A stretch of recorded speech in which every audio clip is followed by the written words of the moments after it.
তোমার আজ কি হলো? তুমি কেন স্বামীর অবাধ্যতা করছো, স্বামীর সাথে বিবাদে জড়াচ্ছ? অথচ রাসূল সাল্লাল্লাহু আলাইহি ওয়াসাল্লাম উত্তম স্ত্রীর বৈশিষ্ট্য বর্ণনা করতে গিয়ে বলেছেন, আল মারআতু সালিহা ইযা নাযারা ইলাইহা সাররাতহু ওয়া ইযা গাবা আনহা হাফিযাতহু ওয়া ইযা আমারাহা আতাআতহু।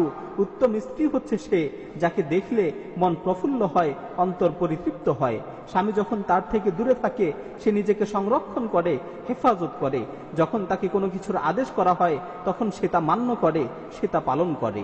হে বোন, তুমি কি তোমার স্বামীর অবাধ্যাচরণ করছো? অথচ তোমার স্বামী হচ্ছে তোমার জন্য আল্লাহর নৈকট্যশীল হওয়ার একটি মাধ্যম।